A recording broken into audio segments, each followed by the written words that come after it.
राज्यपालांनी धनंजय मुंडेंचा राजीनामा स्वीकारलाय। आपण या सगळ्या संदर्भात अधिक चर्चा करूया। संतोष देशमुख यांचे बंधू धनंजय देशमुख आता माझ्यासोबत दूरध्वनीवरून जोडले गेलेले आहेत। धनंजयजी, माझा आवाज आपल्यापर्यंत पोहोचतोय? हा, येतोय जी।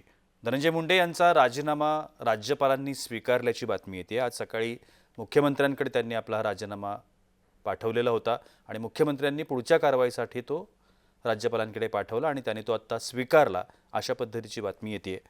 या सगळ्या संदर्भात आपली पहिली प्रतिक्रिया? मी यावर काय बोलणार? मी न्यायाच्या भूमिकेत आहे, मला न्याय पाहिजे आणि मी कालपासून खूप खचून गेलेलो आहे, मोडलेलो आहे। मला जास्त काही या विषयावर बोलणं म्हणजे उचित नाही वाटत। जी, मी आपल्या भावना आणि आपल्या आत्ताची स्थिती मी निश्चितपणाने समजू शकतो धनंजयजी। मात्र आता ज्या पद्धतीनं हे सगळं प्रकरण हाताळलं जातंय, राज्य सरकार असेल, मुख्यमंत्री असतील, हे सगळ्या प्रकरणाबाबत पोलीस तपास सुरू आहे आणि एक महत्त्वाचा धागा काल मीडियाच्या माध्यमातून आपल्या सगळ्यांच्या समोर आला आणि हादरवून टाकणारा हा धागा होता। मात्र तरीसुद्धा तपास यंत्रणांच्या माध्यमातून ही सगळी सत्य परिस्थिती आपल्या समोर येते। त्यामुळे गुन्हेगारांना शासन होईल याचा विश्वास वाटतो आपल्याला? गुन्हेगारांना शासन हवं हेच आम्हाला वाटतंय। मग ते कसं करायचं ते त्या यंत्रणेचं काम आहे। आम्ही पाठपुरावा करत राहू आणि जोपर्यंत फासावर लटकत नाही तोपर्यंत या आरोपींना सोडणार नाहीत, असं मुख्यमंत्री देखील म्हणलेले आहेत, त्यांना शब्द देखील दिलेला आहे। जी, आजपर्यंत तपास यंत्रणांच्या माध्यमातून जो काही तपास झाला आहे, आपणही सातत्यानं याबाबत माहिती घेता आहात, आपणही यंत्रणांच्या संपर्कामध्ये आहात। या संपूर्ण तपासावरती आपण समाधानी आहात? अजून तपास बाकी आहे।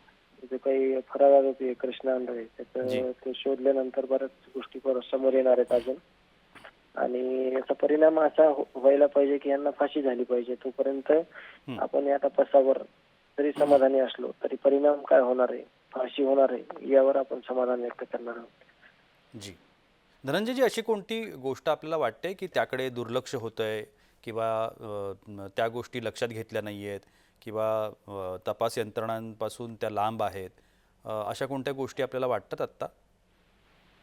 नाही, आता त्याच्यात सगळा अभ्यास करणं आहे अजून, त्याच्यामध्ये डीप मध्ये सगळा, आणि मगच आपण त्याच्यात काय उणीव आहेत किंवा त्याच्यात काय दुरुस्ती म्हणजे करता येणार आहे त्याच्यावर अभ्यास करूनच मग ते आपण पुढे कसं मांडू।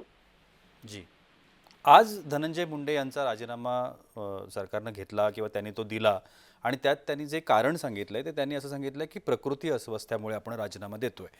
त्याच्यात या संपूर्ण कुठल्याही प्रकरणाचा किंवा यातला कुठलाही संदर्भ धनंजय मुंडेंनी जोडलेला नाहीये। आपल्याला याच्यावरती काही बोलायचं आहे? नाही, आपल्याला त्याच्यावर काय बोलायचं नाही। त्या गोष्टीवर आपण, ते आपली मागणी नव्हती म्हणून त्याच्यावर आपल्याला काय बोलणं म्हणजे चुकीचं होईल। पण अजितदादा जे म्हणतायत आणि हे म्हणतायत ते दोन्ही कारण वेगवेगळे आहेत, त्याच्यात विसंगता येत आहे, सगळी विसंगती। म्हणून बाकीचं काय आपण त्याच्यावर बोलणं हे काही महत्वाचं नाहीये किंवा बोलू पण शकत नाहीत काही, आपला मुद्दा तो नव्हता।